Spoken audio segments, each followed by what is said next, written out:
Welcome back to our podcast. We're here for our second edition with our guest, with our special guest, Ray Reynosa, coming in. He's doing his tour.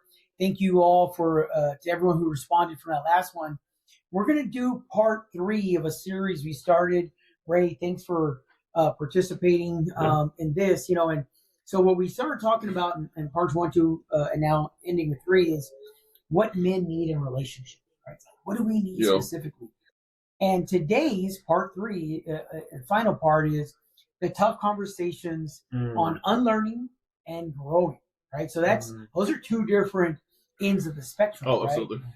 So would really love to get your perspective. Caesar's going to lead the conversation. Once again, wanted to say thank you to everyone who sponsored. If you were able to listen to Ray speak and inspire in our inaugural mini summit, thank you all who supported, our sponsors, our donors, people who attended, people who just kept us in their positive vibes. Again, I have to say it again, special thank you to Dallas College, Dr. Macario Hernandez, Susana Perez, Dr. Liz Garcia, Mark Mendez, Fix and Feed Hardware, Dr. Fritzy Quinones, Joe Garcia, Arturo Rosalinda, and Elizabeth Martinez, Saul Valderas, Myra and Desmond Serna, Veronica Knox, Victoria and Bryce Miller, Alicia Garcia Wong, Ed Carroll, and his business, Christina Jolly and her podcast, Amada Almanza Montalvo, Dr. Nayeli Fuentes, Alyssa Edwards, Gerard Phelan, Andy Jabez Bryce, Aminta Ariana and Aiden Fuentes, Jasmine Andrade, and Mia and Jacob Cuevas. Of course, to Big Brother Roy and Impact Truth, Little Brother Ray, Impact Truth. Thank you all so much for your sponsorship. And lastly, myself and Caesar for taking on this goal and just at this, what we talk about all the time is just doing it. Just at the end of the day, you could talk. Yeah, you could talk all day long, and you could talk yourself to your nauseous, man. And at a certain point, you just got to do it. If you've experienced difficulty, I'm thinking of my friend Ed, who talks about the difficulties he experienced, the lessons he learned in previous businesses. Well, if he wasn't an alpha male, he'd have just given up. Yeah. Right? I think about my brother-in-law, Bryce, and my former boss, Jerry Phelan, and Andy Jabez Bryce, man, like all my homeboys, man, like if it weren't for them, Christina Hernandez Jolly, just all the people in our lives, dude, that we're watching them. I watch Roy from a distance, and the other day I made a post to him on social media. I said, dude, like, you're the hardest working guy I know. And it's not just because his work ethic. Right. It's because the work he does is, guys, it's so hard. Yeah. I'm giving you my gift for free, right? Right. Ray is offering his services for free. And even then, it's a lot of work. There, he mentioned earlier off camera that on part of this tour, he has slept at various people's homes and hostels, including in his car. And that's challenging, man. That's humbling. And so, like, if you are able to still host them, if that's still available, thank you so much again for that support. And please reach out to him directly. Let's get on to part 3 of our podcast. We're going to lead this, and we have normally it's Caesar and I talking, but we're lucky to have you here today, and pretty excited to get your perspective on this part 3. Absolutely. So just to recap a little bit, I think last couple of weeks, the last 2 episodes that we did for these specific topic, first one was talking about men and vulnerability and what they are whenever they come into a relationship. I think one of the biggest messages that we brought out from that first episode was that we all come with baggage into a relationship. And we got to check that before we're able to enter into a relationship. If not, there's going to be some conflicts and things like that.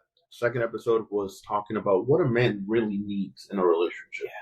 One of the biggest things was having that support system, having that partner that is going to push you to be the best that you can be, but is also going to be with you in the lows. That is not going to put you down because you're not providing or you're not doing this or whatever, which that leads very well into today's episode and how society has changed and shifted how men see themselves and what they need to do in a relationship. I think from a young age, as men, we were taught that we got to be the providers in a relationship. We got to be the ones that bring the money home. We're the ones that we got to take care of our family, our kids, our wives, whatever. But at the end of the day, I think what's lost in that message is who we are as people, who we are as individuals, and what we bring into that relationship as well. I think that is put on a second term or a second level from what we provide. And it hurts some relationships because if you're not feeling appreciated, or that you're whatever you're doing is being appreciated, and who you are as a person when you're bringing on top of the money, on top of all of that, it's not being appreciated, then a person or a man specifically is not going to feel comfortable in a relationship. And that's whenever issues start to arise. So yeah, I think that'll be today's episode. And we'll start off with a question that we had, and one of the things that we're talking about. When did you guys? I'll interject there in a little bit as well. Yeah. When did we learn and realize that in a relationship required more than just what we provided as men? That we needed our feelings to be heard, or for us to feel validated in a sense that whatever it is that we're doing. Because I'll talk. I guess let's get us started on that aspect of it. Whenever we're talking about men, a lot of us, the work that we do is not necessarily compensated. We put hours, a lot of hours into our crafts, into what we're doing.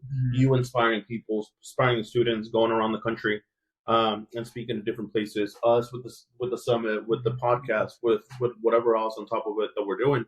Sometimes that might not be compensated monetarily, and it might, for some people, for some partners, that might not be taken into account in a relationship. It's like, oh, you're wasting your time. You're not getting paid for all of this. Why are you doing this? Things like that. So I think that it's a powerful message and a powerful question to pose. Like, when do you validate everything that you're doing and not just what you're providing for your partner?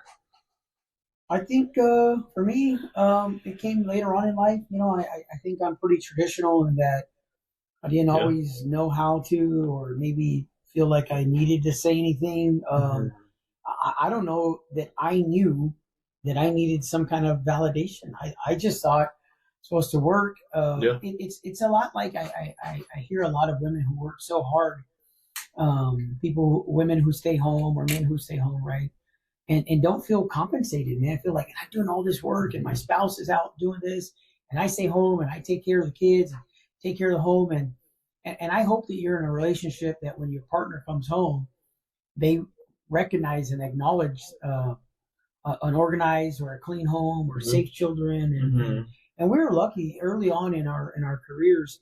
My wife stayed home, and I think my kids are better as a result. And that's not a criticism of people who have to work, but we were lucky. We were privileged that we were one person working and one person at the home. Right. Increasingly, it's harder. Ray, is both of you gentlemen, as you get older and you find that lifelong mate, and you think that your income is going to be enough, and a mortgage.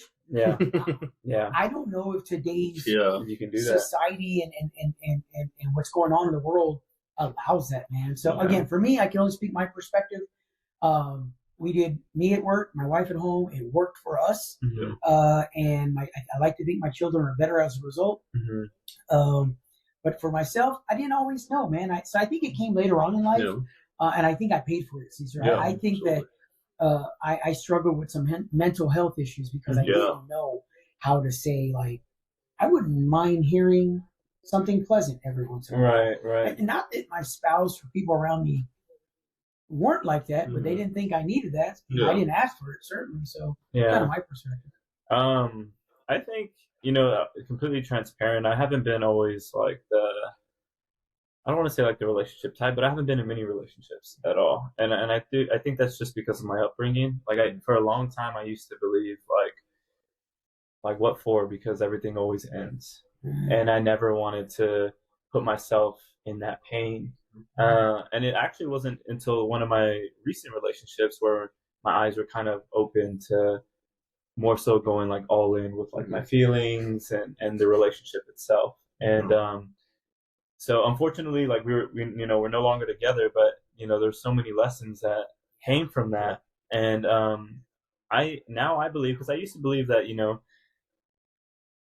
a man and a woman, both incomes come in and they build a home, right? But now I truly believe, like, if I can, I want to provide. Like, I want to provide for my family and my wife. And if my wife can stay home and take care of the kids, and there's nothing more than that I would want. But I feel like in today's society, with the economics of it, like, it's hard to do. And then not only that, but I think the influence of like social media and the lifestyle, it's like, okay, I can provide for you, but I can't take you to like Cancun every year, right? I can't put you in an Audi, right? Are you okay with being with me and being okay with the lifestyle that I can provide? Are you okay with that? But then even if they are, at least this is in my experience, then you still have those insecurities that pop up, because it's like, man, like, are you man enough, right, to provide? Correct. Like, yes. I mean, is it worth getting in a relationship if I can't give you correct 2-story with an audience? Yes. That's where we're at. Is yes. No. And like, I'm looking at social media, and I know, for me personally, I know like they have friends whose husbands and boyfriends have money, and they can put them up like that, and I'm over here like, oh man, I can't do that. I can't do that for you, and I want to do it for you, but and so then I think subconsciously we put more pressure on ourselves, and we're like, oh, we got to work harder. Oh, we got to make something happen, and then we're so focused on making this happen that we forget about the relationship, and we forget about.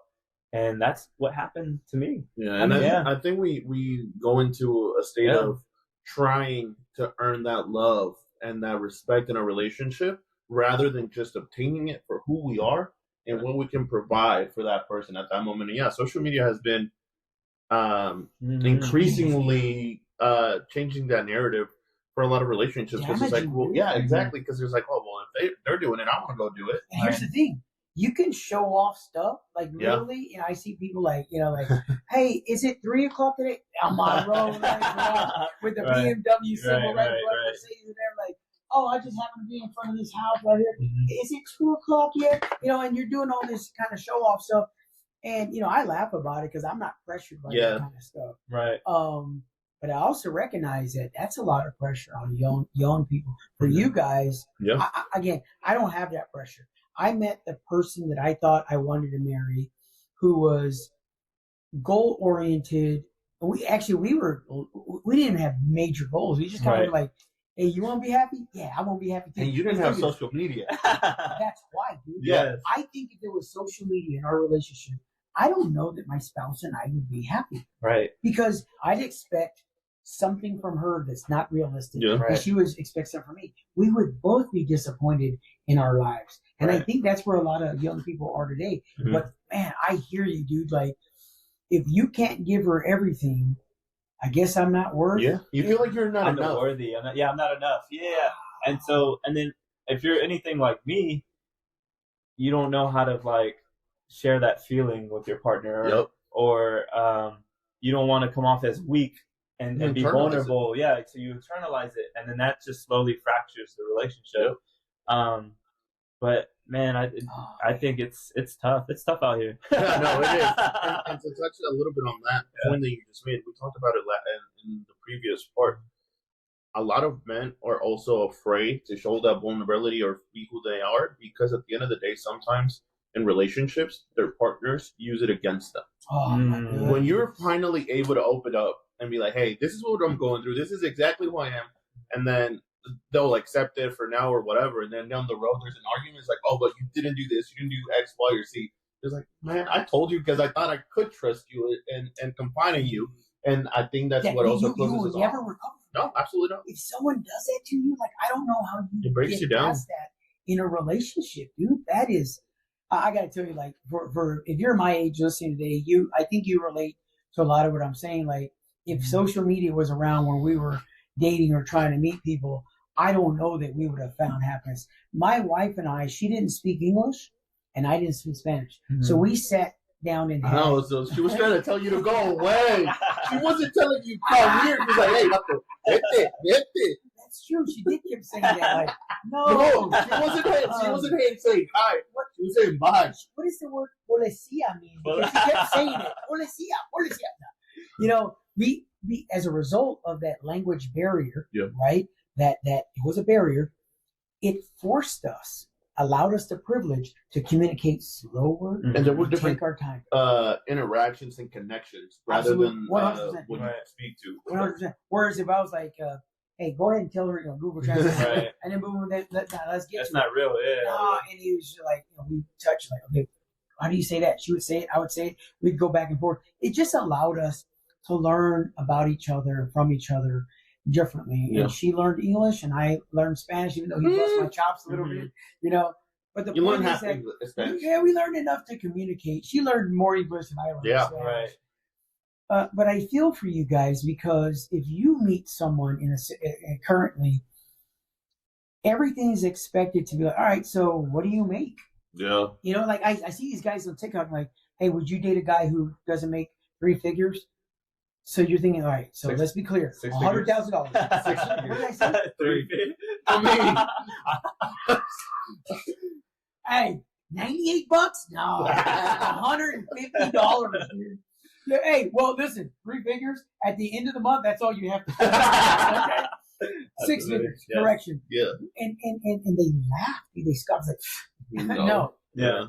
Well, then you can only date likely a 40 or 50-year-old, Right. because a 20 and a 30-year-old very likely is not making that money yet. No. And if they're a smart guy, they're putting most of that money away. They don't look like $1 million because they're investing and saving. And so, like, I think there's two different things two different conversations happening. And that's why you see, in the 1960s and 70s, 60-70% of Americans were married and believed in marriage. And now that number has almost flipped completely to like 40% believe in marriage, because the conversations are just not going the right way, man. They're going opposite of each other. Well, I believe we live in like a very, not fast paced, but almost like instantaneous world. What is something like expendable, like a very expendable world? So, like, for example, man, if this phone, like, I can go to the store and just upgrade it right now, because why would I want the older model, right? That's right. And so, when it comes to like social media, I feel like, well, man, that's just like there's so much temptation there. And then if something's not going right in your current relationship, and someone's over here telling you all the right things in your DMs and you're right, and it's like, well, maybe he's the wrong one, and this person is really the right one, right? And so it's like, they think I feel like people, a lot of the times, we think that like the grass is greener on the other side. I listen to this radio show. It's silly in the morning. Chicaline, and Chicaline. Continue, my bad. Pause. Okay. I listen to a radio show. Okay. And his thing in the morning is like, people call in, they're like, hey, I'm cheating on my dude, or I'm cheating on my chick, whatever the situation is. Goodness. Yeah, dude, yeah. And they call the person, or I think he's cheating on me. I think she's And oftentimes, over and over, and they're all Spanish speakers, by the way. So it's the Latino community, right? Because it's all Spanish speakers. What happens is like, hey, and the guy's like, what do you mean you're cheating on me? She said, well, you're never home. Baby, I'm working. Like, what do you mean? I drive a truck to make more money so you could have all this stuff. And you're cheating on me? Like, I said, like, dude, he'll never recover. He'll never have trust again. And like, and also you talk about grass is green on the other side. If you follow those people later on, that dude never gave you what your dude was giving you. Yeah. What your primary was giving you. Because he loved and all this stuff. And listen, you could sit there and fluff and have a good time because they're going home and you're going home. But you got to live with someone. That's where the challenges happen, man. And so you really want to find someone that you can trust, that's going to empower you, that's going to make you better. You look at all these men who, in our society, we have given favor to men to accomplish. But if they didn't have a solid woman behind them, they didn't accomplish shit. I'm telling you right now. All the greatest men in the world, They're only great because those women were great. Sure. Well, they multiplied. 100%, dude. You know, like I haven't show me an example of a dude who was great that didn't have a woman to support him or was greater and everything else. I ain't seen it, dude. I just haven't seen it. All the greatest leaders in the world, because, and I only say that because not that women are not great leaders, but history has not been favorable to allowing for that narrative to happen. You know what I mean? That's what I see. So I certainly feel for you guys, man. It's unfortunate. It's unfortunate. And ladies, man, like, hey, maybe it's time for our society to get back to those simple conversations. Yeah. I mean, I know two phenomenal young men here that would be great. And you know, like when I talked to Caesar, I was talking to my wife the other day. I said, you know what I really liked about Caesar, man?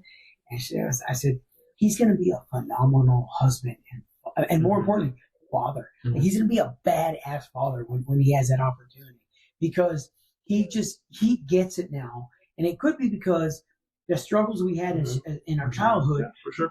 We don't live there, bro. We live in a positive place. Right. Listen, don't get me wrong. If I were to really, really get deep with you, I know you have a tough story. But if you lived there, Ray, you would never. It doesn't serve us, Ray. It doesn't serve you, man. Right. I know that Roy uses it, and I worry about him too. Your brother relives those moments every time he does one of those presentations. Gosh, dude, I think about what that does to your heart, to your emotions, like in your brain, is devastating.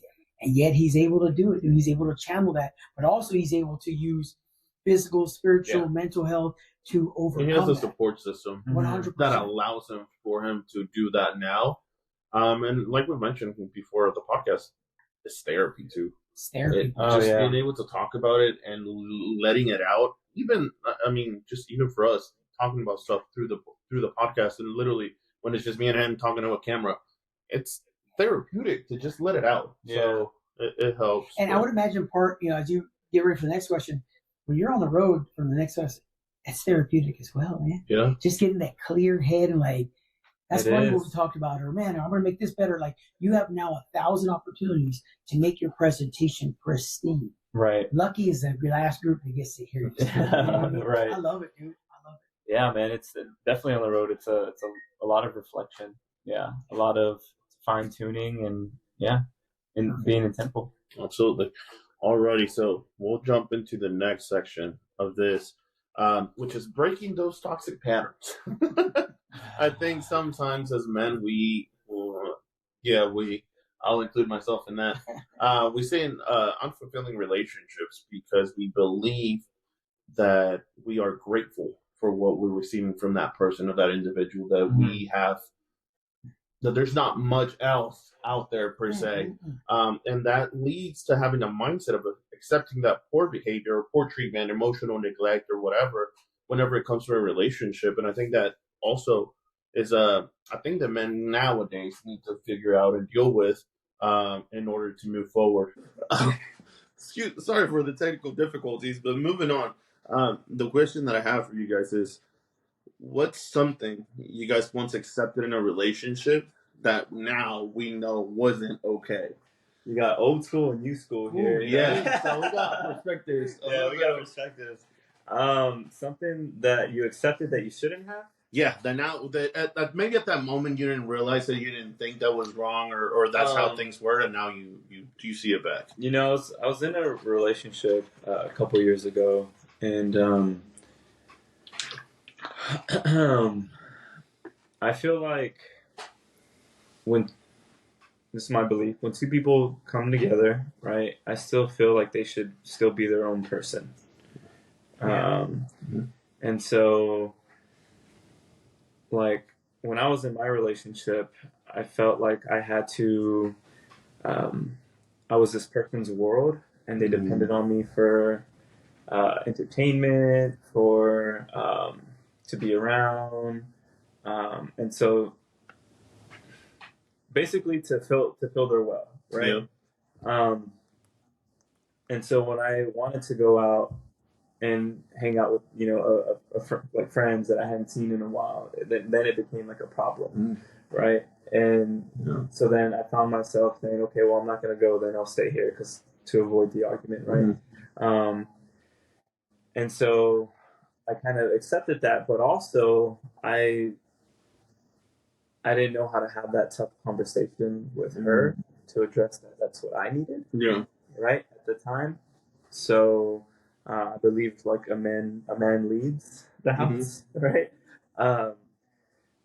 So we kind of stayed in that relationship, and it just kind of slowly became toxic, and it came like me resenting, right, and her getting hurt, until eventually like it kind of just split, right? Yeah. And then when I got back out there, it was like almost like this newfound for life, because it was like all the things I felt like I was being kept from. Yeah. Tough, man. Yeah. I think for me, I'll flip it a little bit. I was doing things wrong. I thought I was being funny, and I was trying to say some stuff. I make fun of my wife, which I like to joke around, right? But joking around, it depends on who the audience is, right? So like we're joking around here, but like let's say my wife comes into the frame and we start talking. I joke, I make fun of her, right? Then I become disrespectful. Yeah. And early on in our relationship, I thought I was being funny, but I was being disrespectful to my spouse. And I only realized that when I flipped it on me. I said, so let me have her say to me what I just said to her in front of my friends. And I didn't like that. Yeah. I didn't like the way it fit. I didn't like the way it smelled. I didn't like nothing about it. And that's when I was like, look, I like to joke around, but I'm going to joke around just with she and I. Right. I'm not going to bust her chops and say things that I think are funny, because it is a way of minimizing them, poking fun at them, but it's abusive, dude. Yeah, and I think it could be misunderstood. If you're doing it in public or with other people, I think you open the door for them to feel entitled, like you can disrespect. And that's whenever you're like, bruh. So that's what happened, dude. So without going too much into it, someone said something about my wife jokingly, dude. It was totally a joke. But that's when I heard about it. It's just like, I see. And she'd never said anything, dude. And she just came at me with, this is what happened because of this. And I was like, you're right. And I wouldn't like it, dude. I wouldn't like if every time, like, I like to joke and I can handle them. But if I was at work and my wife made a joke in front of my boss, let's say, like, hey, this short little dude, I'm like, now that's funny at the house, but I like that.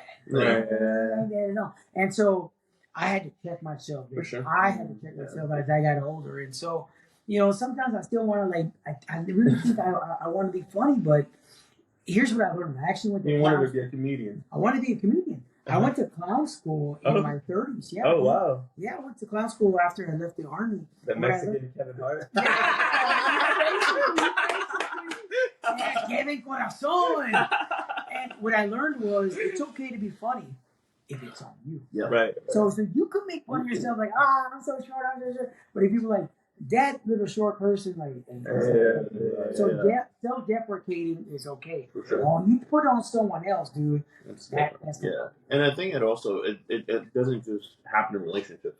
It has to happen, or personal relationships. It can be in anywhere. Like me and you. When we're having arguments or when we disagree, even when we've done it at conferences and with students, we're like, all right, let's take this to the back. We'll talk about it over here. But once we're in front of the students, I don't care what happened back here, whatever issue we're saying, whatever. Back to we're back to business in front of everybody. And let me tell you what. So one time I was so pissed off at him, dude. I said, dude, come here, dude. I wasn't pissed off. No. And I said, dude, stand right there. And I'm going to stand on this. I was on a hill. And I was still shorter than him, dude. I wanted, like, proof point, like, hey, dude, we're eye to eye right now. But we weren't, dude. Like, basically, I was like, Caesar, from now on. Basically. No, but he's a good soldier, man. And so, like, I said, hey, dude, no, I got you. I understand. Hey, you don't beat it to death. Like, once you say, no, I got you. It makes sense. You move on. Sitting there, like, as we work here, we put a lot of hours together on the weekend. We're not going to agree on everything. So it's at a certain point, like, nah, I feel you. Right. And what I usually tell is like, dang, dude, I hate when you're right, man. And because increasingly as we move forward, he's right and I'm wrong more often of the time. 25-8. Yeah. I don't like it at all. 25-8. More than 24/7. But I guess it's my turn, right, on that part. I think for me is a lack of reciprocity. Reciprocity. There you go. I don't even know what I'm trying to say. SAT. SAT. I'm telling you, a big word's coming out. Is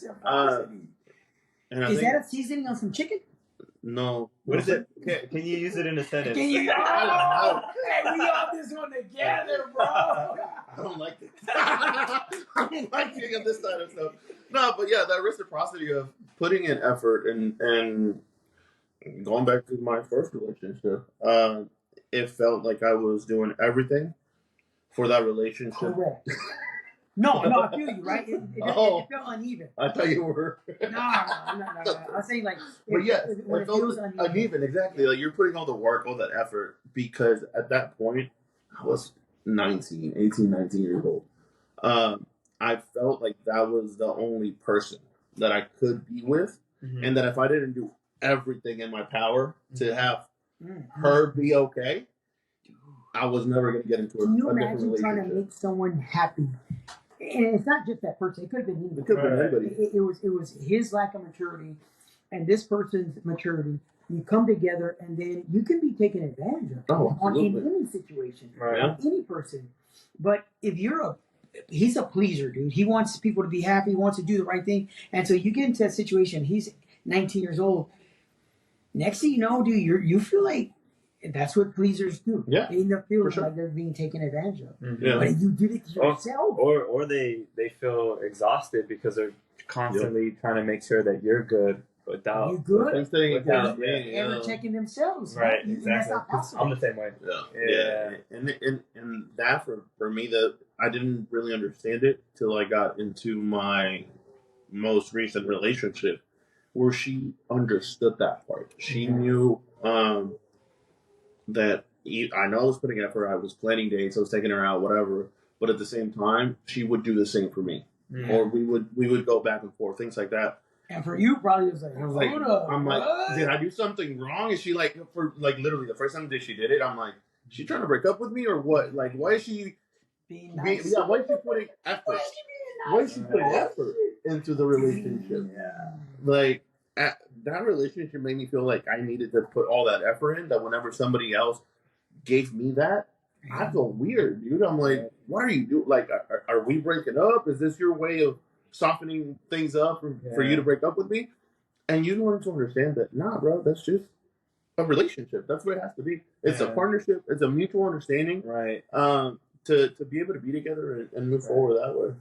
I think the biggest lesson, like, my ex shared with me was, like, if we're in a relationship, to feel confident and trust me enough that even if you disagree or if you're not okay with something, to still let me know.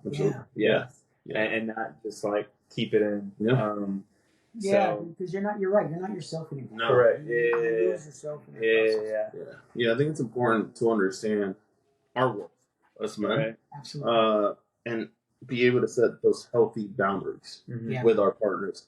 And if we're able to do that, I think that's whenever a relationship is successful. And first with ourselves. Like, know ourselves first, because you can't tell people what you want if you don't even know what you want. Correct. You know, and that leads me to another lesson that was learned. It's like, what do you see in the future? Like, I feel like if you can't possibly say, oh yeah, like you and I are gonna move in together and get married after like a year of dating, then if you don't see that vision, then you know what I mean. Then what are you staying in the relationship for? I was talking about the last conversation. I said, "Hey, dude," so he said, "You know I date, right?" I said, but I'm pretty sure I said something in a this is what we started. My primary focus of dating is with serious an end goal. relationship. My end goal is to be married. He was trying to say that we were talking about relationships. He's like, you date more than I do. I'm like, you probably dated more in your 50 years than I've dated in. But yeah, it's because of that. It's not that it was. You go into a relationship with the end goal of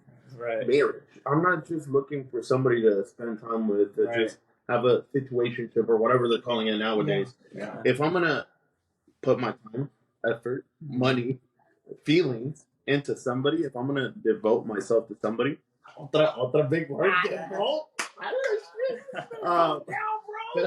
before I lose my train of track. Hey, are you getting dizzy right now? A little bit. To devote myself to that person is because I see something after, long term. And you know what, dude? Like, for me, I don't think there's enough of these conversations, these narratives happening of young guys saying, I actually do think about marriage. I think about the perfect mate. I think about being a great father and a great husband. I think that narrative been like to poop on guys and like they ain't about it, they're the players and stuff. And that's not true. That's not money.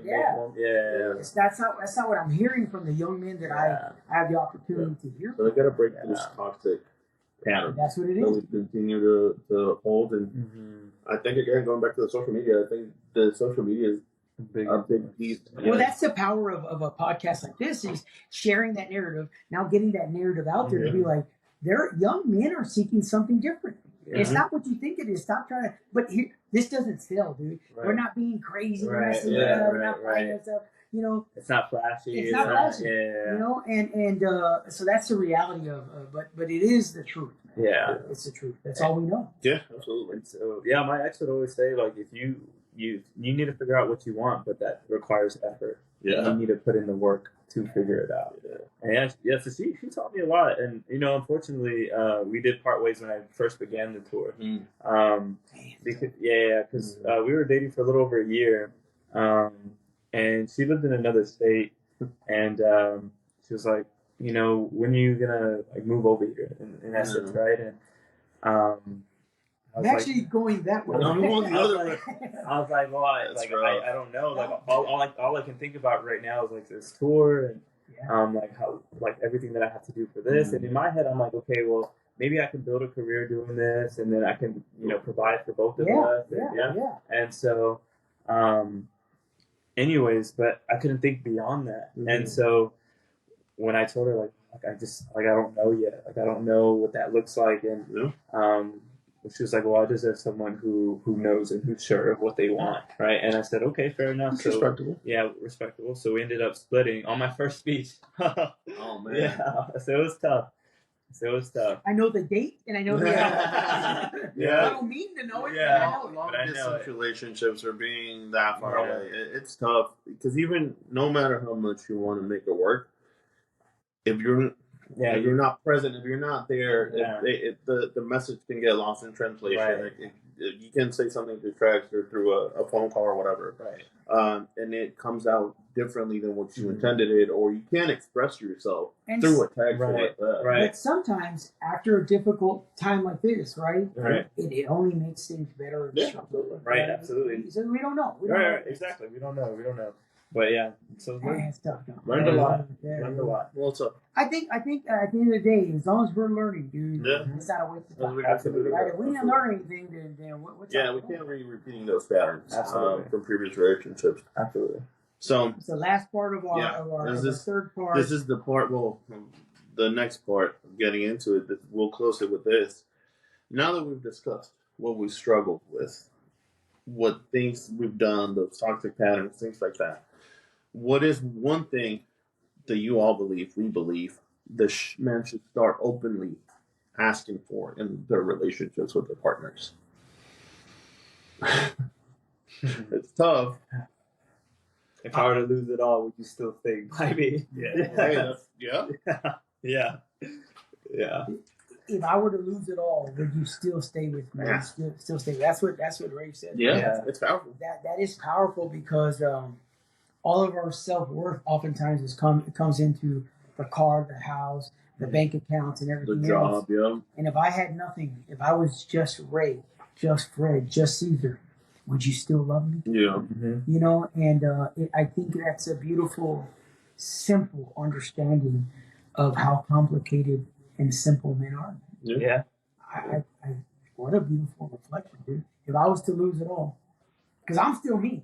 Right. None of this stuff is none of that. Right. What was the quote that I came up with a couple episodes ago? You remember your quotes like Baby Ray was. Bro, I can't. Therefore, that quote, bro, it wasn't out there. I came up with it on the spot. Yeah, you did. So looks fake. Right. Character doesn't. Right. So who you are as a person is never going to change, no matter if you have $10 or you got $10 million. Can I tell y'all, man? When I got out of the Army, I had an associate's degree, and the guys at the Army transition place said, Raise your hand if you serve honorably and getting out there. Everybody. Mm-hmm. Raise your hand if you have a degree, any kind of college degree. There's like 2 or 3 of us. I was one of them. Wow, what's up? I was like, all right, I'm in a small house. Yeah. He said they're gonna come knocking at your door to offer you a job. What? What? There I was at my door. Like, Where they at? I'm checking the little doorbell thing. Like, it worked. Got battery. You didn't have a no ring. All right, You didn't have one back in the day. Yeah, okay, that part was a lie. But I had a ring. No. Waited for that opportunity. It didn't come. Mm-hmm. See, I waited a week or two. I was thinking, right now, Daniel's back up to me. We lived at the time, man. I got out of the military. I'm embarrassed about this part. We lived in a project in a small little town outside Corpus Christi.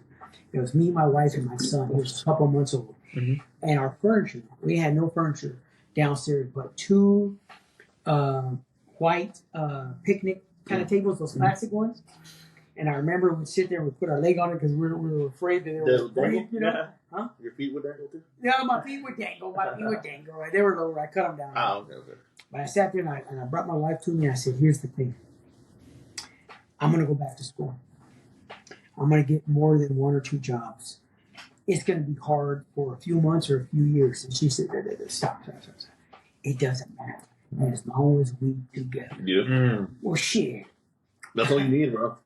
Bruh, all the weakest and strongest man in the world, if they had that woman, Right. let me tell you right now. So You're I ended invincible at that point. Oh, bro. At the end of the day, when that was over, I had 3 jobs I was working. And I was going to school full time, taking 28 to 31. They don't even allow it. He did it. That's what it reminds me of. Mm-hmm. He did a semester or 2 like that. I tell you all this because, look, if you want it, dude, it's there. Mm-hmm. If you got those people, but you got to be intentional about who you put in your circle. Yeah. Mm-hmm. If you keep putting trash around you, you're going to smell like trash. But you envelop yourself with diamonds and gold and all the other jewels of the world like I did. Eagles soar with eagles. Well, eagles soar with eagles, man. And that's what I did. So now you said, like, well, what have you accomplished between me and my wife and my children? Well, Yes. Mm-hmm. I am rich because of the love I have in my soul. Absolutely. I don't have to show you my bank account. No. It might have $1, it might have $10, but that's not how I measure richness Right. and happiness. You feel me? Absolutely. Whew. No, that was powerful. Yeah. So I'm lucky, dude. I'm lucky. I hope y'all find the same kind of woman that you were to say, if I'm just ready with nothing else, man, empty pockets in my car, you got me. I got you, right? Right. I don't need all the materials. So I don't need titles. Right. Absolutely. Some people, the answer is no. They say, nah, bro. I need my stuff. Yeah. I'm not the one. Yeah, and that's exactly okay. what it goes back That's to. okay, yeah. Speaking your needs and what you want out of a relationship. Transparency. Mm-hmm. Yeah, I think the strongest Bring us relationships, home, dude. the strongest relationships are built on communication. Yeah. And as men, we need to do better Yeah. Absolutely. at communicating. Absolutely. It hurts at times. We got to do gooder sometimes. Just do gooder. Do gooder. It hurts because you're like, oh, dude, I'm providing, I'm doing this, but you're not communicating with your partner. You're not communicating. I think a lot of times we also feel like by me going to work early, working up They early, know I bringing know. you food, they know exactly. So we got to be able to communicate better. That's the only way relationships are going to foster and continue to become stronger. There you go, exactly. And vulnerability. Yeah. And that's it. And I think women, our spouses, our partners, boyfriends, girlfriends, they appreciate hearing the other side of that. Like, he cares enough to share with me what he did today, what our goals are, where we're going, and all that stuff. And I know I have been a terrible communicator, and it wasn't me hiding information. I just thought they knew. Yeah. And if you compare my oldest children to my youngest children, there's a huge difference in how I express myself. For sure. And I'm glad I got a second chance to do that, and my kids are all healthy, and I get to do that. But I hope that my hope is that more men have that opportunity to engage with their children, and make up, and also with their spouses if they have them, and say, like, hey man, let's communicate, let's open up those lines of communication, and let's move forward together. And I think we need conversations like this that we're having. Because we can sit down and just joke around and play around. We really be able to be intentional and have those meaningful conversations that are going to empower us and continue to move us forward. Uplift us. Yeah, I agree. Man, thank you guys so much for listening again. Thank you, Ray, for being a part of this twice now, and super appreciative, and for being our keynote speaker. Hopefully not the last time. We need an episode with the brothers. Listen, here's the thing. Tell us where you're listening from. We have one shirt to give away. Here's the shirt, man. We're wearing it today. On the back, Inspiring Change Summit. And so it's hot pink on black. Anyway, y'all all gonna look good in black. And so tell us where you're listening from, where you're watching from. Put in your hometown, and then we're gonna pull a random drawing and send that to you. Thank you guys so much for listening. Appreciate it, Ray. Thank you so much. Man. Yeah, thank you guys. Thank you so much. Thanks, brother. All right. Caesar Thank you. out. Thank y'all. See y'all next week.